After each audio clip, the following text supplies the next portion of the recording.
Muy buenos días, Dios les siga bendiciendo.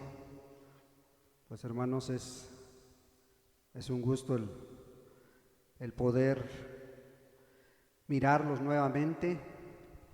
Pareciera que es mucho tiempo, pero pues apenas no nos vimos un domingo y ya los extrañábamos. Y pues sean todos bienvenidos. Sea bienvenida nuestra hermana Leti, ya está con su familia nuevamente. Gracias a Dios que ella puede estar con nosotros. Y pues también queremos darles un saludo de parte de la Iglesia Río Revolución del Estado de México, donde estuvimos hace 8 días, por allá también buscando de Dios. Y pues también nos encargaron que los saludáramos. Y pues gracias a Dios por ese pequeño remanente. Es una congregación pequeña también, y pues reciban un saludo de parte de ellos. Y pues gracias a Dios por los hermanos que estuvieron ministrando hace 8 días. Esperemos que sigan orando por ellos, hermanos, sigan orando por los hermanos. Dios quiere poner en sus manos un ministerio también, y esto va de la mano con la iglesia. Tienen que seguir orando por los hermanos para que Dios siga levantando hermanos, porque hay más todavía, hay más en este lugar que pueden servir a Dios. Y asimismo, pues que oremos unos por otros también, ¿verdad? Para que Dios concluya su obra en medio de nosotros. Pues qué bueno, hermanos, qué bueno que hemos apartado este tiempo para alabar a Dios. Ya alabamos a Dios, ya le dimos la honra y la gloria a Dios a través de la alabanza. Bueno, ahora vamos a escuchar la palabra de Dios que hoy tiene preparado para nosotros, ¿verdad? Ojalá y vengas con ese deseo, no de escuchar al hombre, sino de aprender más, de conocer más a nuestro Dios, que a eso hemos venido. Bueno, pues vamos a pasar a la palabra, hermanos. Vamos a pasar a la palabra y que sea Dios el que hable a nuestra vida. Vamos a poner el mensaje en las manos de Dios. Padre, en el nombre de Jesús, te damos muchas gracias, Dios. Gracias, amado Señor, por la oportunidad que nos das de poder abrir tus escrituras, Señor. Ahora, Señor, yo te ruego, Padre, en lo personal, que quites todo estorbo de mi mente, Señor. Que quites todo aquello que venga a interponerse entre tu palabra, Señor. Y, amado Dios, pongas ideas claras, Señor.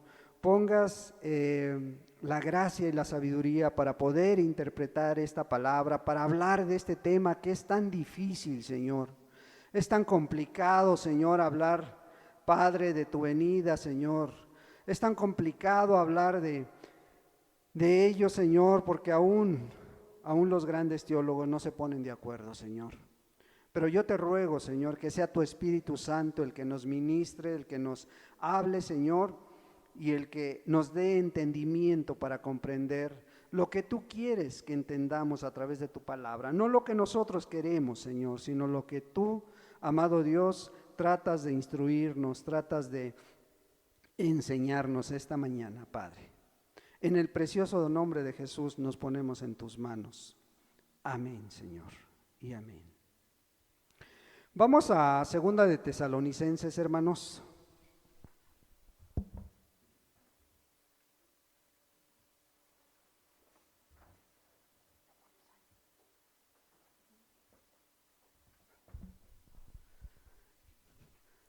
Ya se están yendo un poquito los nervios, hermanos. Vamos a 2 de Tesalonicenses, capítulo 2.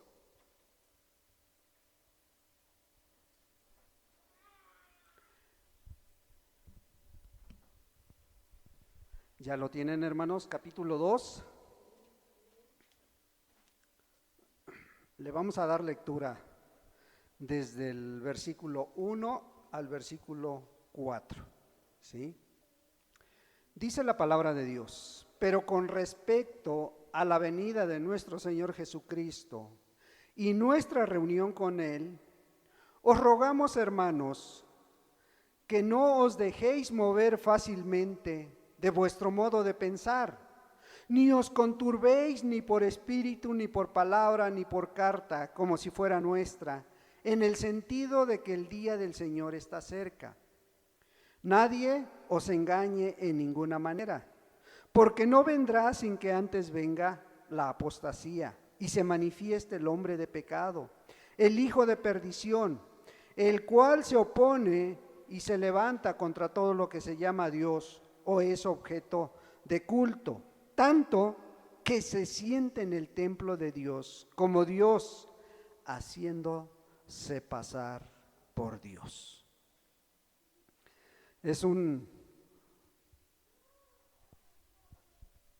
una parte de la Escritura pues muy complicada, y déjenme leerles esta otra versión de la Nueva Traducción Viviente. Dice así: ahora, amados hermanos, aclaremos algunos aspectos sobre la venida de nuestro Señor Jesucristo y cómo seremos reunidos para encontrarnos con Él. No se dejen perturbar ni se alarmen tan fácilmente por lo que dicen que el día del Señor ya ha comenzado. No les crean, ni siquiera si afirman haber tenido una visión espiritual, una revelación o haber recibido una carta supuestamente de nosotros. No se dejen engañar los que dicen, por los que dicen, pues aquel día no vendrá hasta que haya una gran rebelión contra Dios y se dé a conocer el hombre de anarquía, aquel que trae destrucción. Se exaltará a sí mismo y se opondrá a todo lo que la gente llama Dios y a cada objeto de culto. Incluso se sentará en el templo de Dios y afirmará que Él mismo es Dios. Pablo estaba mandándole esta carta a la iglesia de Tesalónica porque ellos pensaban que el día del Señor ya estaba. De hecho, esta iglesia estaba pasando por tribulaciones, por luchas, por pruebas, y eran tantas que decían, el día del Señor ha llegado. ¿Sí? Es más, algunos afirmaban que ellos estaban ya a 3 años y medio de la tribulación e iban a pasar a la gran tribulación ya. ¿Sí? Mas sin embargo, Pablo les manda esta carta. Y fíjate, empieza con respecto a la venida de nuestro Señor Jesucristo y nuestra reunión con Él.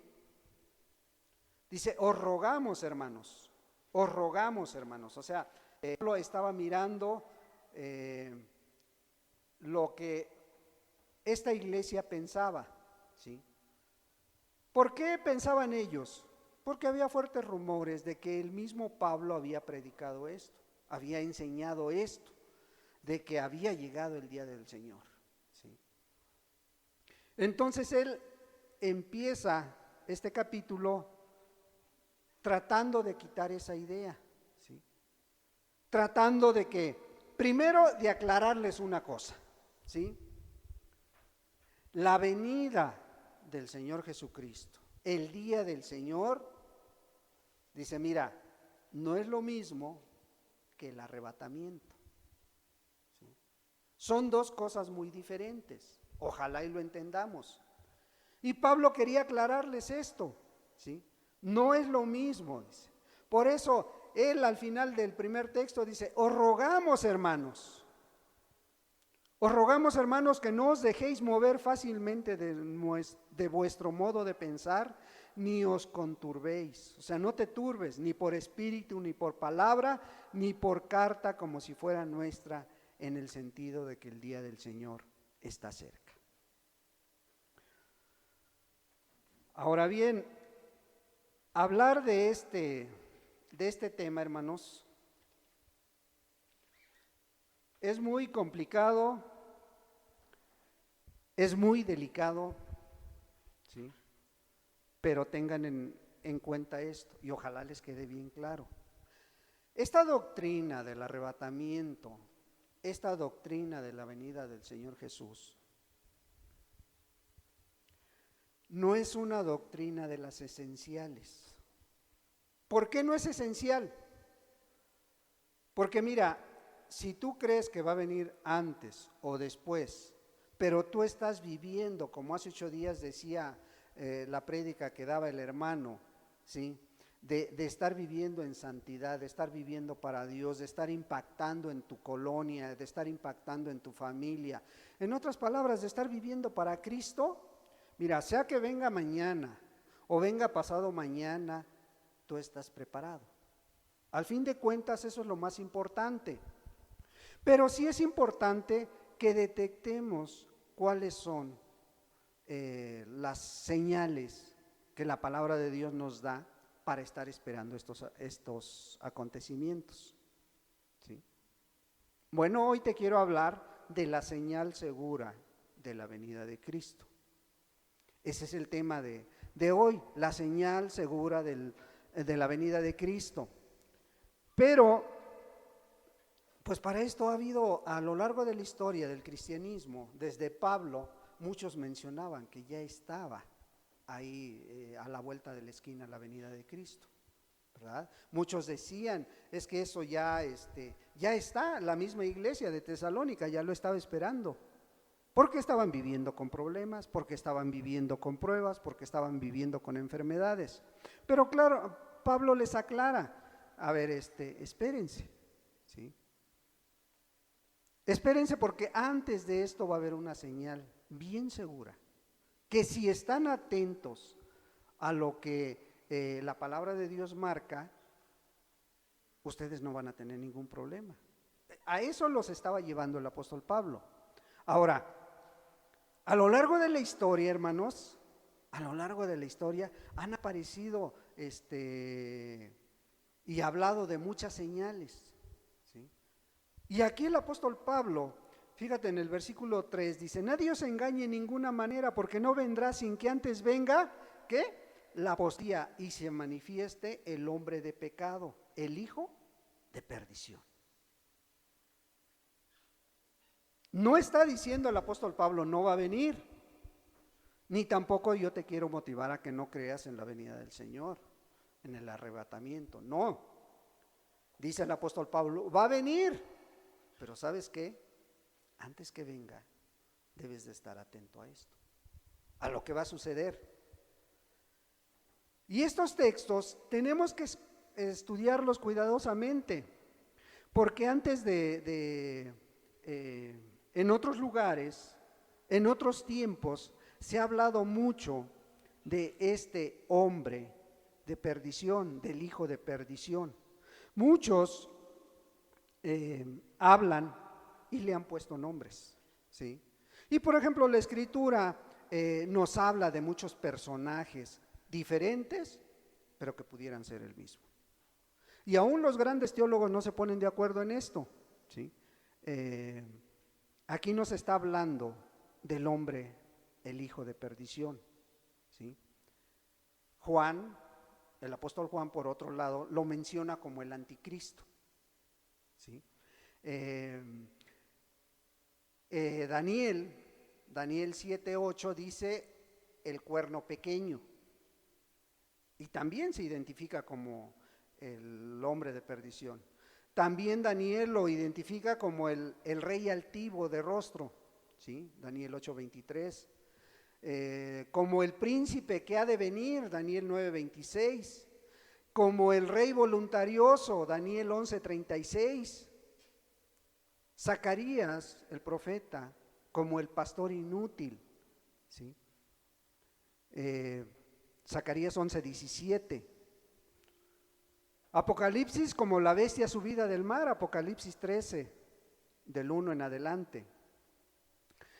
Apocalipsis, la bestia subida de la tierra, Apocalipsis 13:11. Miren, si nos pusiéramos a sacar todos los textos y a leerlos, no vamos a terminar, le estamos dando un poco de agilidad, ¿sí?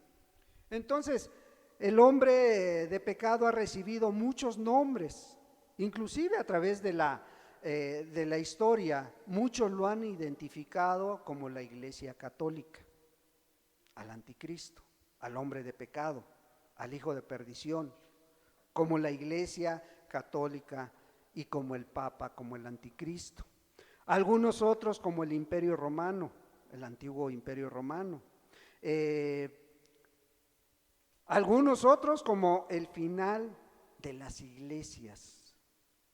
El fin de los tiempos va a mostrar a una iglesia que dice la palabra apóstata. ¿Sí?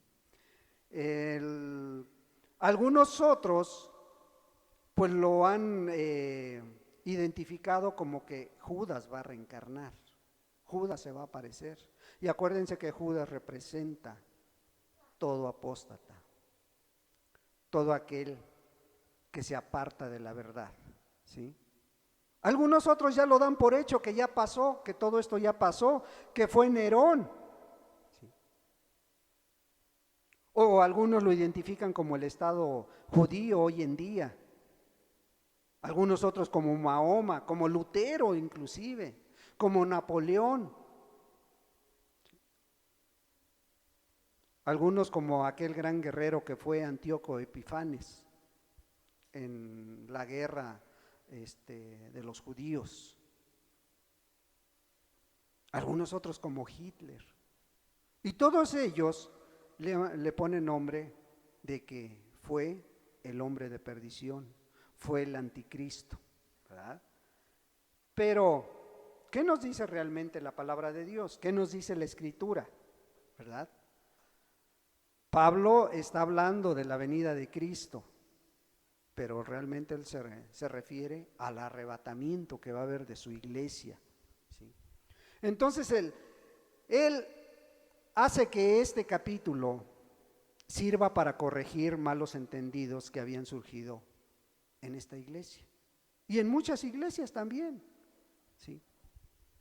Sí, porque a pesar de que esta iglesia estaba sufriendo fuerte persecución, hoy en día hay muchas iglesias que están sucediendo lo mismo, están pasando por lo mismo, ¿sí? Y pudieran decir, pues ya estamos en la tribulación, ¿sí?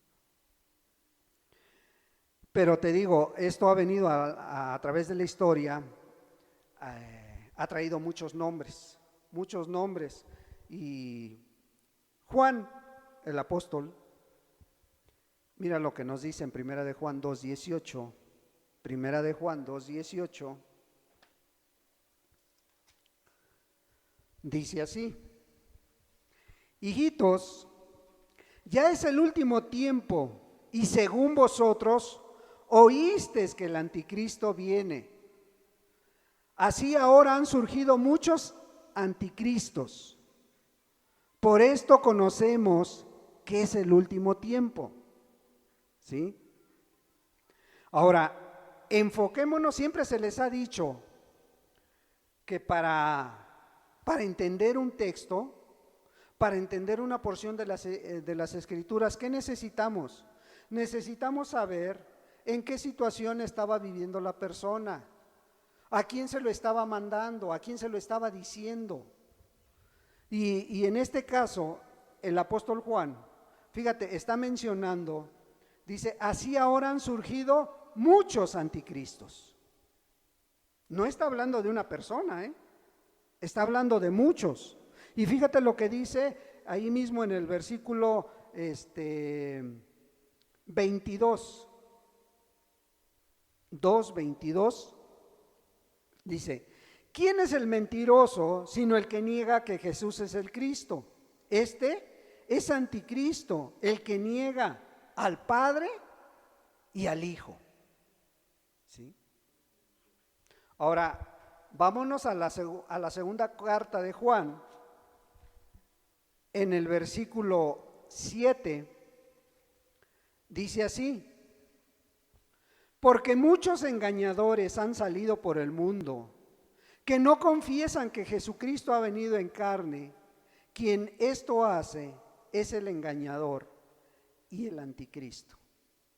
Ahora, ¿qué significa anticristo en el idioma que lo está hablando el apóstol Pablo, que era el griego? No es muy complicado de entender. Anticristo en griego significa concepto. También significa, ¿sí?, en contra de Cristo, enemigo de Cristo. ¿Sí? Pero si te das cuenta, el apóstol Juan no lo dice específicamente a una persona, lo está hablando ¿qué? En plural. ¿Por qué lo está hablando el apóstol Pablo, el apóstol Juan, perdón, en plural? Porque estaba sucediendo una cosa. Allá el apóstol Juan estaba dirigiendo esta carta a la iglesia, porque en esa iglesia se había levantado un movimiento de los gnósticos. El gnosticismo empezaba a crecer, ¿sí? El gnosticismo estaba en apogeo en ese tiempo, y por eso había muchos que se estaban levantando en contra de Cristo. Por eso él habla en plural, ¿sí? Por eso él está mencionando esto, ¿sí? Quiero que el significado de anticristo lo tengan muy presente. Que dice la palabra en griego, que es como un concepto, ¿verdad? Ahora déjenme presentarles algunas ideas o algunas posturas de algunos predicadores, de algunos movimientos que tienen acerca de este tema, ¿sí? Por ejemplo, algunos dicen que Nerón fue el anticristo. Estos defienden mucho lo pasado, que ya todo pasó, que Apocalipsis ya pasó. Ellos defienden esta postura, pero ellos toman como base la gematría. ¿Qué es la gematría? La gematría es un número que le ponen a cada letra del abecedario, ¿sí? En este caso, a cada letra del griego. Entonces, cuando ellos ven que aparece Nerón y aplican la gematría a este nombre, surge, según ellos, el 666. Pero resulta que estudiando la gematría y aplicándola como ellos dicen, el nombre de Nerón no da 666, da 616. Para que te dé 666 necesitas quitar la letra N. Y eso es lo que ellos no dicen. Ellos nada más dicen que les da el 666. Ellos también dicen que también cuando hubo un tiempo en que la iglesia romana puso un águila gigante en la entrada y dijeron, ahí está el anticristo, ahí está representado, esta águila representa al anticristo. ¿Por qué? Porque la iglesia romana lo había hecho.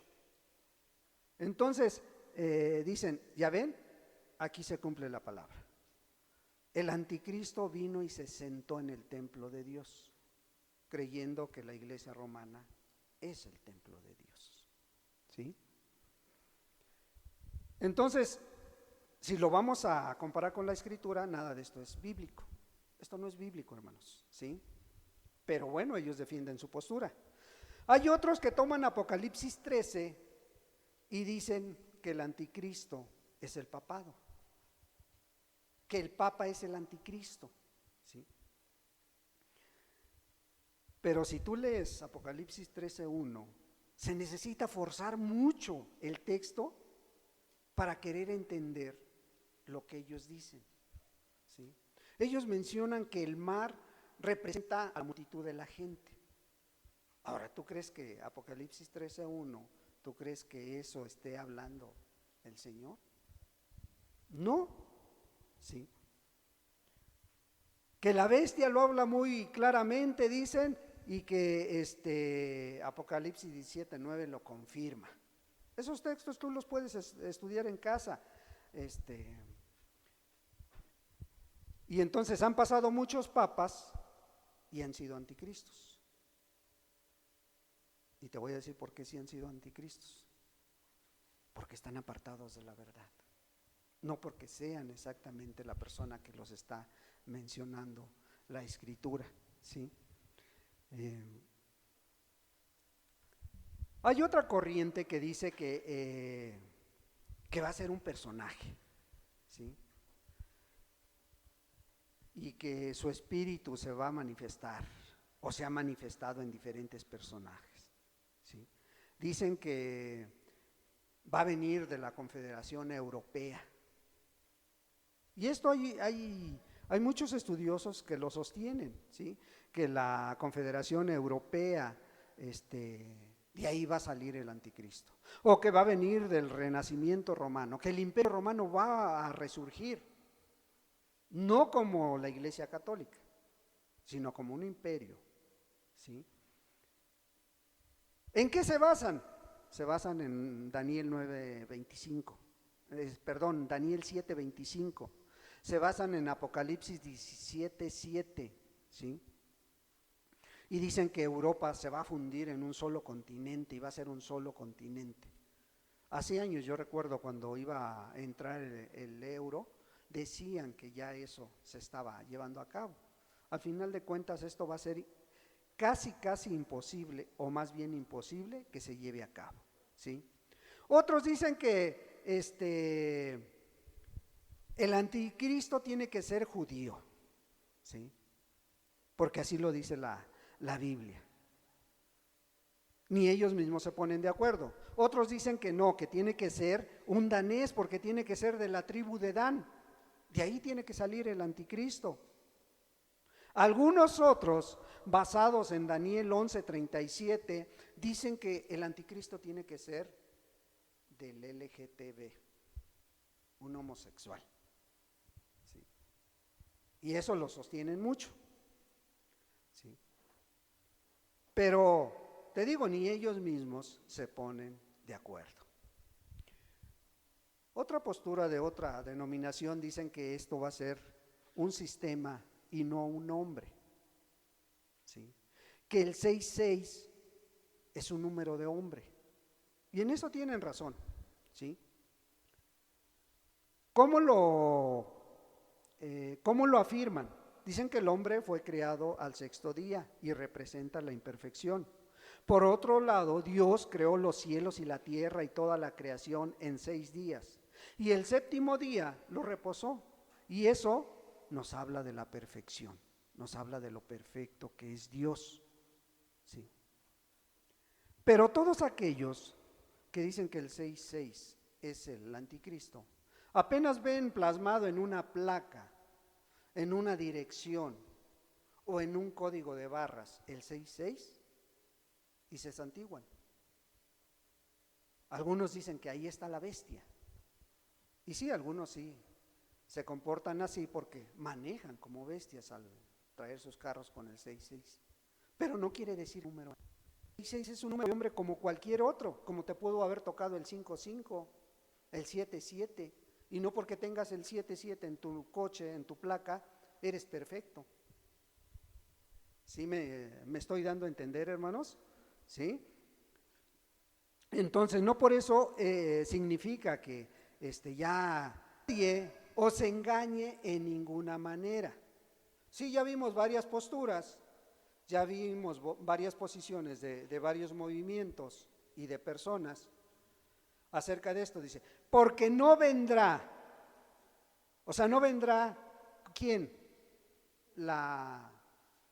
Cristo Jesús, no va a venir en el arrebatamiento, dice, ¿sí?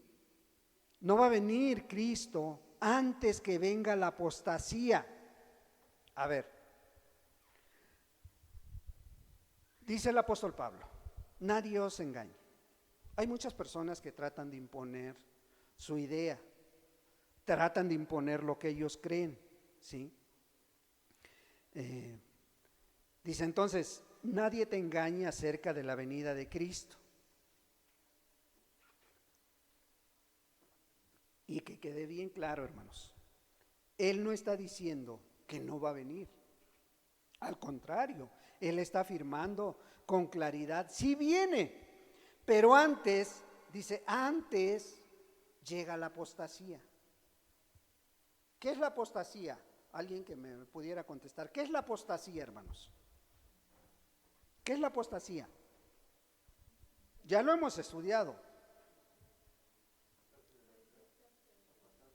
Apartarse de la verdad, ¿sí? Y si lo vemos así fríamente, ¿a quién le está hablando Pablo? A la iglesia, ¿sí? Entonces el apóstol Pablo está diciendo esto: ¿no vendrá el Señor antes que venga la apostasía? Antes que mucha iglesia se aparte de la verdad, ¿sí? Pero fíjate, a continuación dice, y se manifieste el hombre de pecado, el hijo de perdición, ¿sí? Bueno, ya vimos, apostasía es apartarse de la verdad, ¿sí?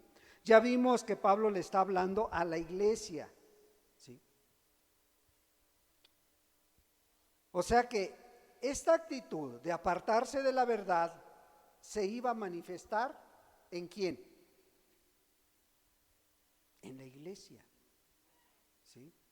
En la iglesia se va a manifestar, en el tiempo final se va a manifestar en la iglesia.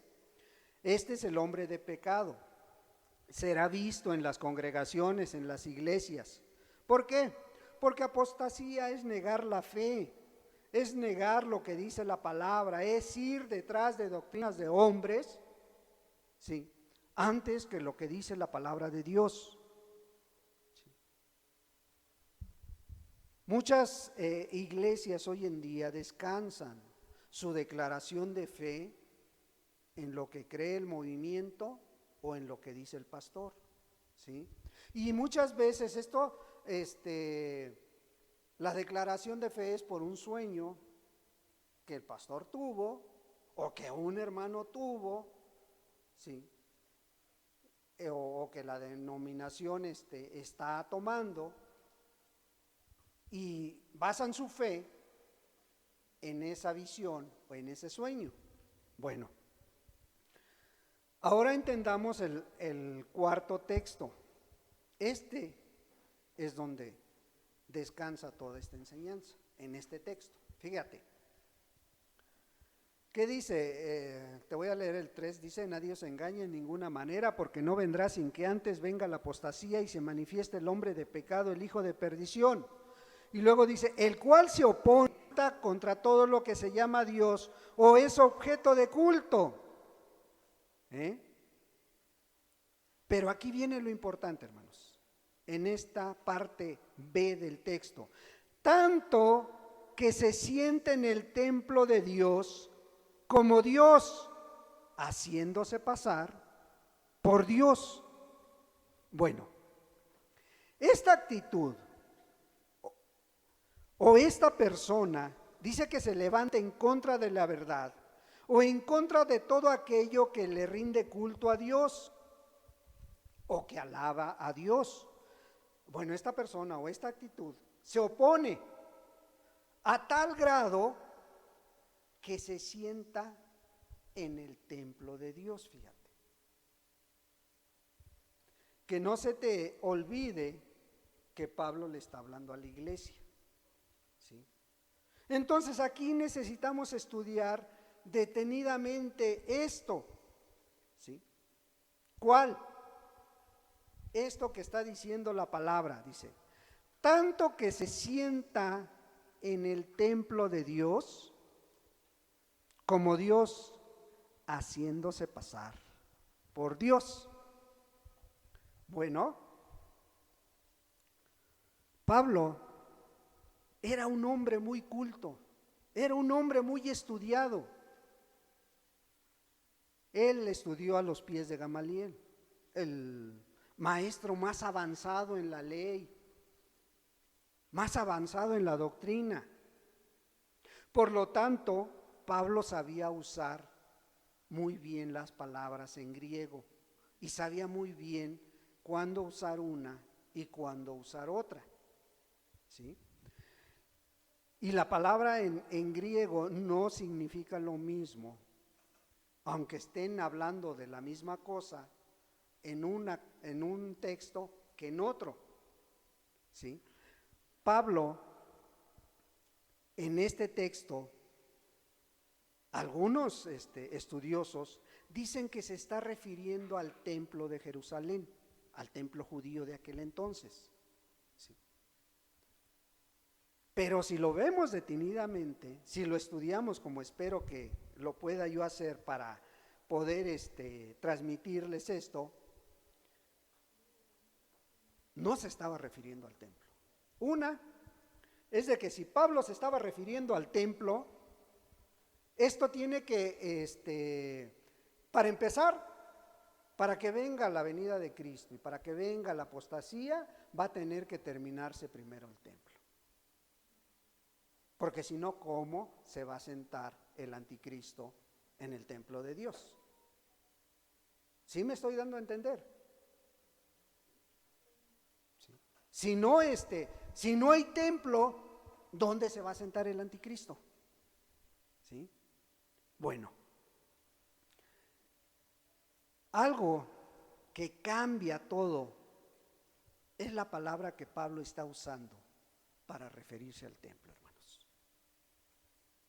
Miren, los judíos,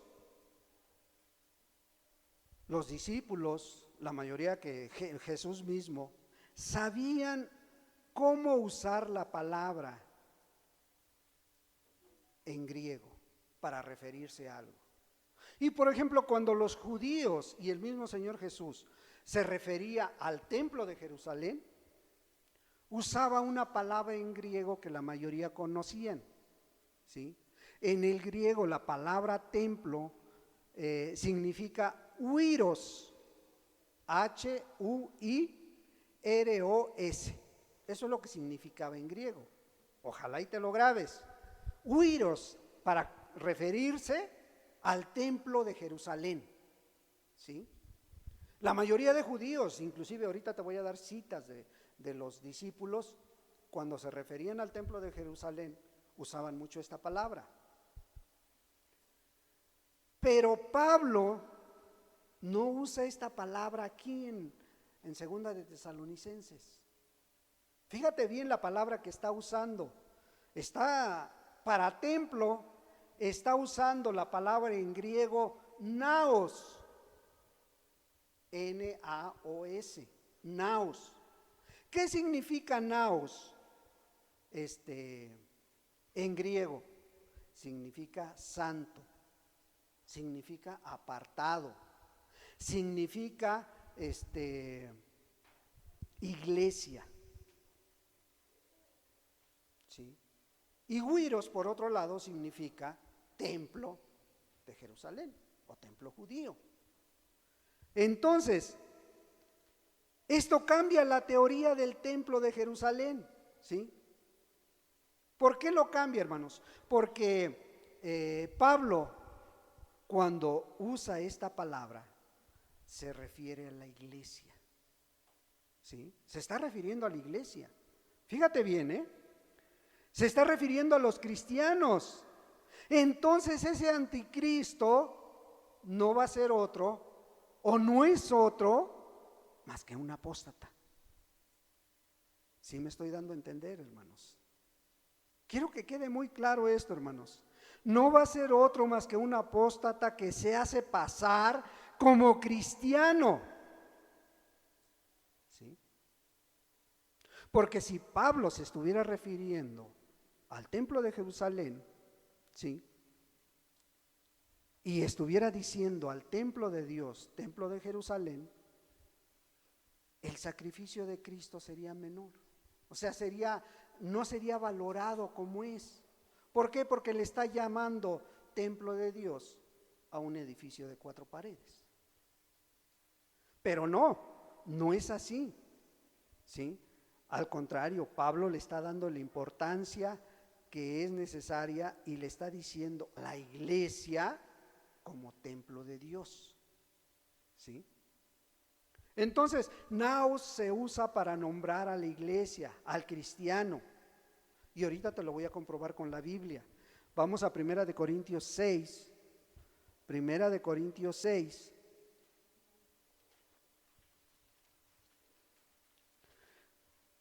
Primera de Corintios 6, 19, ¿sí? Primera de Corintios 6, 19 dice así: ¿o ignoráis que vuestro cuerpo es templo del Espíritu Santo, el cual está en vosotros, el cual tenéis de Dios, y que no sois vuestros? Sí, fíjate, aquí en, perdón, en este texto, Pablo, para decir templo del Espíritu Santo, ¿qué palabra está usando? Naos, para decir templo. Está refiriéndose a la iglesia. Dice, ¿o ignoráis que sois templo del Espíritu Santo? Y ahí está usando nuevamente la palabra naos, ¿sí? Vuestro cuerpo es naos, es templo del Espíritu, ¿sí? Pablo no está hablando de un templo material, sino de uno espiritual, que somos todos, que es la iglesia, ¿sí? Te darás cuenta que cuando Cristo Jesús anduvo aquí en la tierra con su ministerio, sirviendo a la gente, ¿qué tenía Cristo Jesús que hacía diferente a los demás? ¿Quién estaba dentro de Cristo Jesús? El Espíritu de Dios, ¿sí? El Espíritu de Dios estaba en Cristo Jesús. ¿Qué pasa cuando Cristo muere y se va? ¿Qué pasa allá en Hechos, en el día de Pentecostés? Es derramado el Espíritu ¿sobre quién? Sobre la iglesia. El Espíritu de Dios es derramado sobre la iglesia, claro, sobre aquellos 120 que había ahí, pero simbólicamente es derramado a toda la iglesia. Porque ahora dice Pablo, aquí en este texto, dice, ¿acaso ignoráis que vuestro cuerpo es templo del Espíritu Santo, el cual está en vosotros, el cual tenéis de Dios y que no es vuestro? ¿Sí? Entonces ahora la iglesia es templo de Dios, ¿sí? Pablo también usa esta palabra naos en 1 Corintios 3, 16 y 17, ¿sí? 1 Corintios 3, 16 y 17. ¿Veis que sois templo de Dios? Una vez más, ¿sí? Otra vez está diciendo, no sabéis que sois naos, ¿sí? Espíritu de Dios, y que el Espíritu de Dios mora en vosotros. Si alguno destruyere el naos, el apartado, el templo de Dios, Dios le destruirá a él, porque el templo de Dios, nuevamente, el cual sois vosotros. ¿Qué dice? El templo de Dios, que es santo, dice Pablo. Y la palabra naos, para referirse a templo, significa santo, ¿sí? Fíjate bien entonces cómo Pablo estaba bien consciente de lo que estaba hablando. Segunda de Corintios 6, 16, ¿sí? Segunda de Corintios 6, versículo 16, dice, ¿y qué acuerdo hay entre el templo de Dios, una vez más, entre el templo de Naos y los ídolos? Porque vosotros sois el templo del Dios viviente, como Dios dijo, habitaré y andaré entre ellos, y seré su Dios, y ellos serán mi pueblo. ¿A quién se refiere? A la iglesia. Siempre cuando está hablando templo de Dios, con la palabra griega naos, se está refiriendo a la iglesia. ¿Sí? Y esto es muy interesante, hermanos. Es muy interesante porque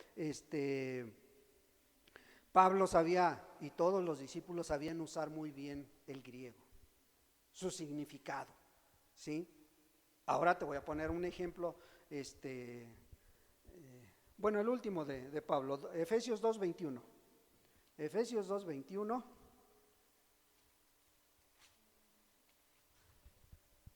Efesios 2:21.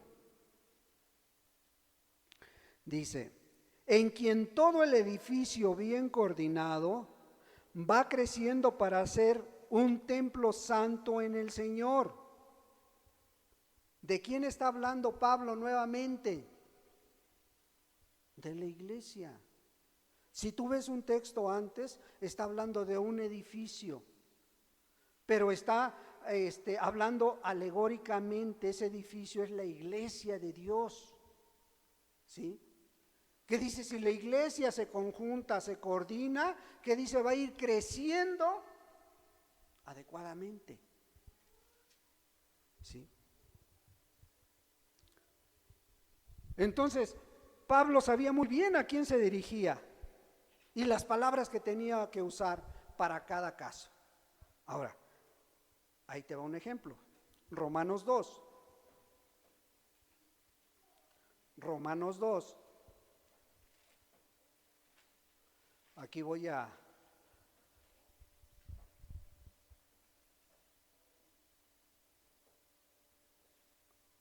Romanos 2, versículo 21. Aquí vamos a usar esta otra versión, la traducción viviente, porque viene más ampliado el texto. Versículo 22 dice. Versículo 22, fíjate lo que, 21, perdón. Dice lo que la versión 60 dice: tú pues que enseñas a otro, no te enseñas a ti mismo. Tú que predicas que no se ha de hurtar, hurtas. Hasta ahí se acaba la versión 60.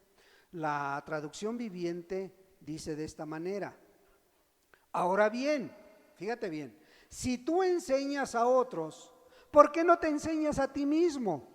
Predicas a otros que no se debe robar, pero tú robas. El 22, dice que está mal cometer adulterio, pero tú cometes adulterio, condenas la idolatría, pero tú usas objetos robados de los templos paganos.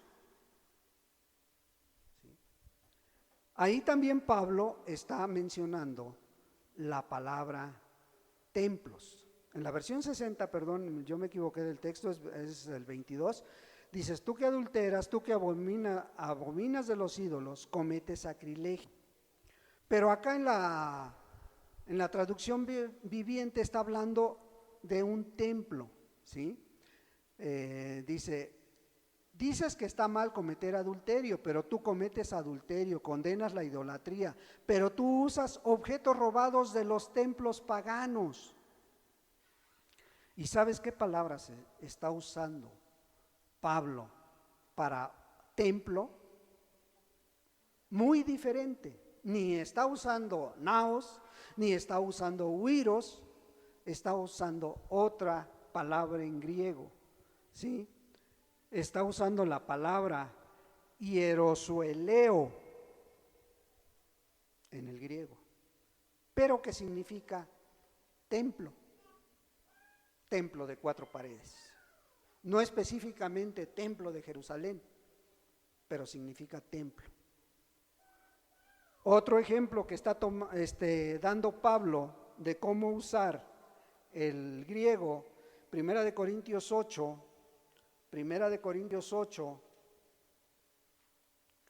versículo 10,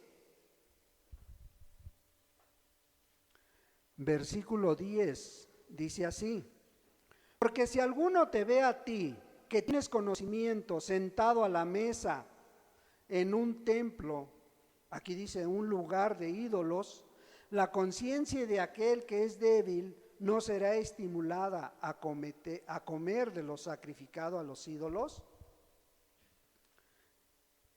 Lo que dice la traducción viviente, dice, es 1 Corintios 8, 10. Dice así: pues si otros te ven con tu conocimiento superior, comiendo en el templo de un ídolo, ¿acaso no se sentirán alentados a violar su conciencia al comer un alimento que se ofreció a un ídolo? Aquí Pablo está usando la palabra templo y está cambiando, no está usando ninguna de las tres palabras anteriores, sino aquí está usando la palabra en griego eidoleion. Y latina D-O-L-E-I-O-N, eidoleidon. ¿Sí? Y ahí mismo, en este mismo capítulo, en 1 Corintios 9, versículo 13, dice la palabra: ¿no sabéis que los que trabajan en las comen del templo y que los que sirven del altar participan? Aquí está hablando una vez más de templo. ¿Y sabes a qué templo se estaba refiriendo? Al templo judío, al templo de Jerusalén. Y para esto, ¿qué palabra estaba usando para el templo de Jerusalén? ¿Qué palabra se usaba? Huiros. Esa palabra estaba usando aquí. Vemos con estos 4 ejemplos que Pablo sabía muy bien dónde poner la palabra en griego, sabía cómo explicarle a la gente, cómo hablarle a la gente. Entonces vemos que la palabra naos o templo solo aparece cuando se refiere a la iglesia, al templo de Dios. ¿Sí? Y a ver, hermanos, si razonamos el texto, el de segunda de Tesalonicenses 2, versículo 4, si lo razonamos, esto cambia totalmente la idea de quién es el anticristo, hermanos. ¿Sí? Podemos hablar que aquí en los tesalonicenses Pablo se está refiriendo a una actitud de la iglesia. ¿Sí? Iba a ser una actitud de la iglesia. ¿Sí? Ahora, esta actitud dentro de la iglesia puede ser grupal, o sea, una iglesia completa yéndose detrás de la apostasía, ¿sí? O individual. O sea que Pablo lo que está diciendo, mira, en los postreros tiempos, cuando el Señor ya venga, en medio de la iglesia de Dios va a haber un apóstata, otro apóstata y ahí. O en medio del que se dice cristiano va a haber movimientos completamente apartados de la verdad. No sé si lo entiendas de esa manera, hermano. ¿Sí? Pero es lo que nos deja ver el significado de estas palabras. ¿Sí? Entonces, por otro lado, el apóstol Juan menciona que antes va a venir el espíritu del anticristo. ¿Sí? Y aquí, por ejemplo, si vemos, si el espíritu del anticristo va a venir, no puede ser una sola persona, sino que puede ser un sistema o una actitud de cierto lugar o de cierta iglesia. Entonces nos queda claro que Pablo sabía muy bien lo que hacía cuando se refería a la iglesia como templo del Espíritu Santo. Primera de Juan 4, versículo 3.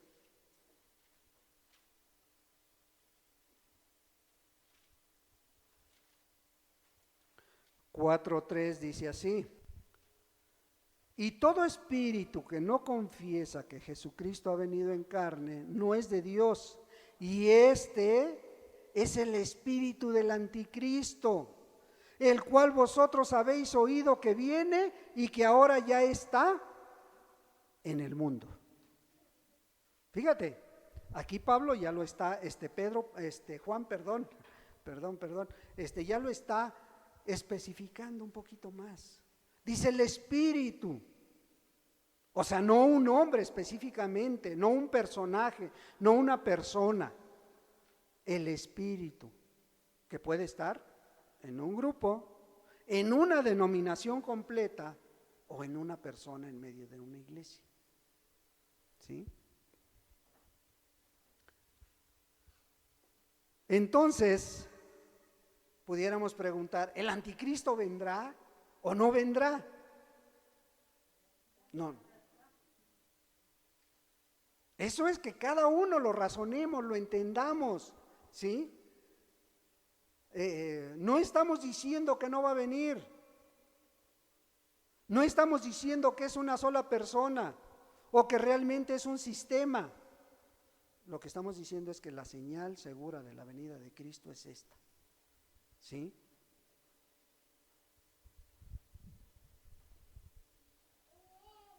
Ahora, con todo esto,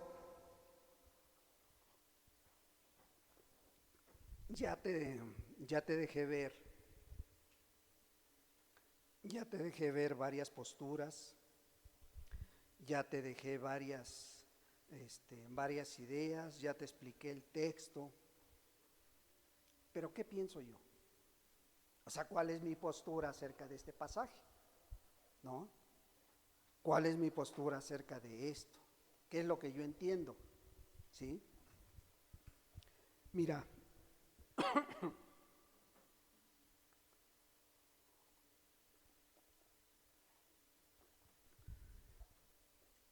que quede bien claro. Esto es personal, esto es lo que yo pienso, ¿sí? Ya te expliqué la escritura, pero yo lo que pienso acerca de este pasaje, de lo que acabamos de leer, de lo que acabamos de estudiar, ¿sí?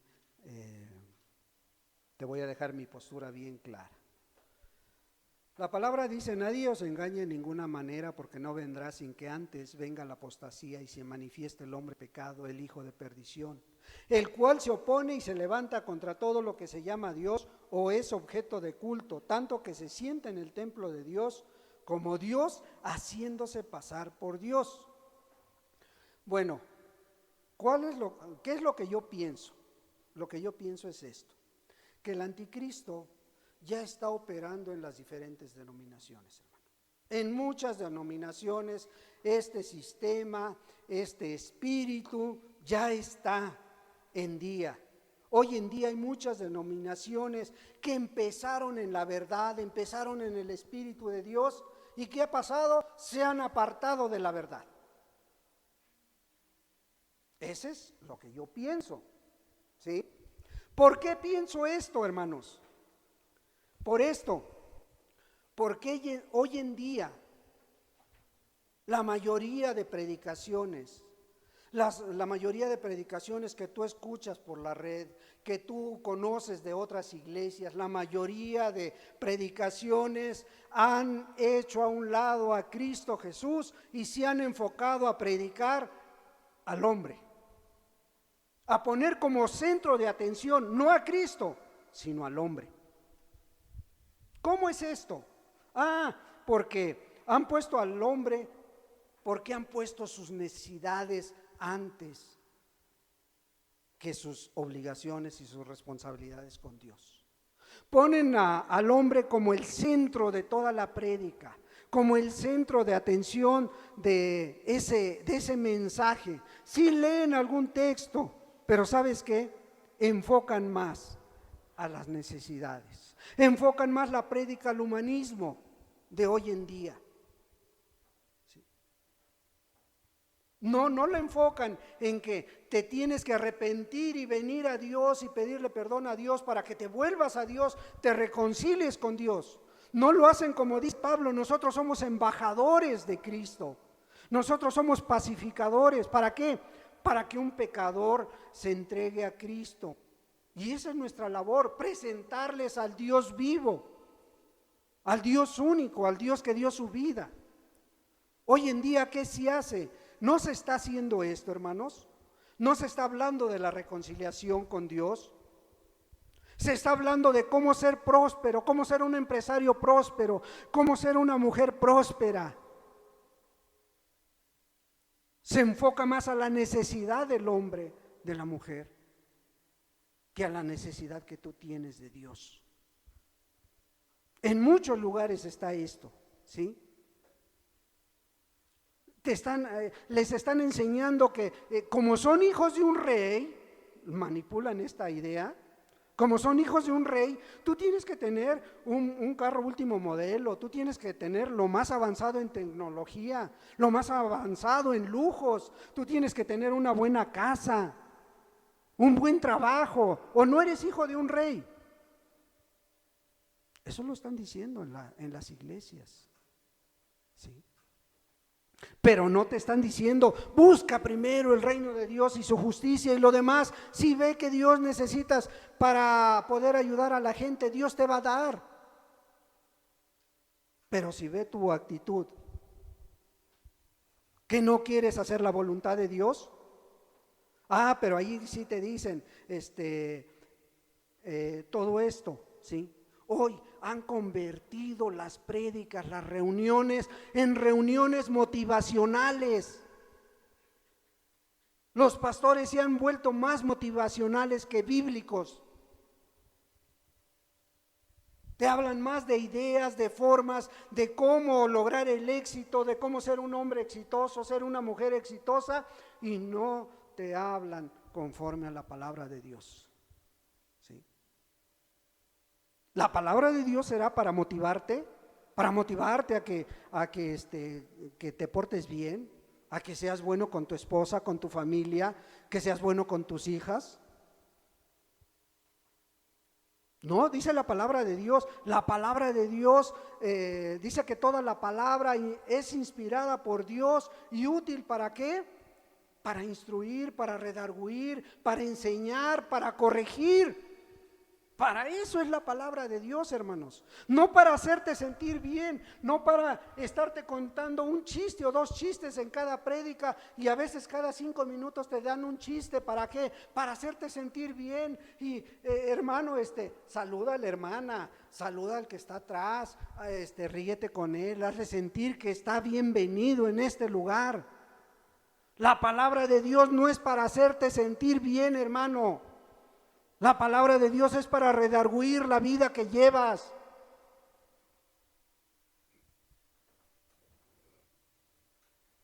Sí, no son pláticas motivacionales. No son pláticas donde no se habla del pecado. No se habla del adulterio, del borracho que no va a heredar el reino de los cielos. No se habla del idólatra. No, porque si se habla de eso se van a sentir mal y no van a ofrendar y no van a diezmar. En eso se han convertido las prédicas de hoy, las pláticas de hoy, ¿sí? Donde no pueden mencionar el infierno porque se vaya a espantar el hermano, se vaya a espantar la nueva persona que llegó. Si tú estudias la palabra infierno en la Biblia, viene más veces que la palabra cielo. Y Jesús mencionó más el infierno que el cielo, hermanos. Sí. Pero hoy en día ya esto ya no se puede tomar. No, hoy hay que apapachar a la persona que llegó, hay que hacerla sentir bien, abraza al joven, a la señorita, dile bienvenido, bríndale tu mejor sonrisa. Ahora yo creo que eso por educación lo tienes que hacer, hermano, Pero no se tiene que estar diciendo desde el púlpito, hermano. Un cristiano no tiene que estar escuchando ese tipo de instrucciones. Un cristiano sabe que lo tiene que hacer. ¿Por qué? Porque la Escritura me manda que mi gentileza sea conocida por todos. ¿O no? O tengo que estarle diciendo, saluda al hermano, saluda a la hermana. No, hermanos, no es para hacer sentir bien la palabra. ¿Sí? Es para hablar lo que Jesús quería hablar. ¿Sí? Entonces, esa es mi idea, esa es mi posición. Hoy hay muchas iglesias que han dejado de ser templos del Espíritu Santo. Pero ¿sabes una cosa? Se hacen pasar como templos del Espíritu Santo. Y se hacen pasar como Dios. Porque hoy en día muchos predicadores dicen, Dios me dijo esto, y ahí van y llevan la visión a la iglesia. Y Dios me habló esto, y Dios me mostró lo otro, y Dios me mostró que en el infierno, todos aquellos que se pintan, todos aquellos que tienen tacones, van a tener un castigo especial. ¿Y dónde viene en la Escritura, hermano? ¿Dónde viene en la Biblia? Pero se dicen templo de Dios.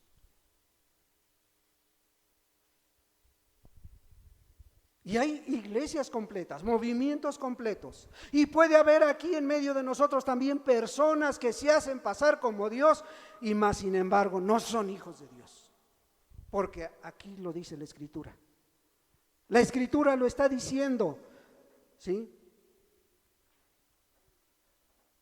Se sienta en el templo de Dios, se sienta en ese cuerpo que es templo del Espíritu Santo, y se sientan ahí y dicen, yo soy Dios.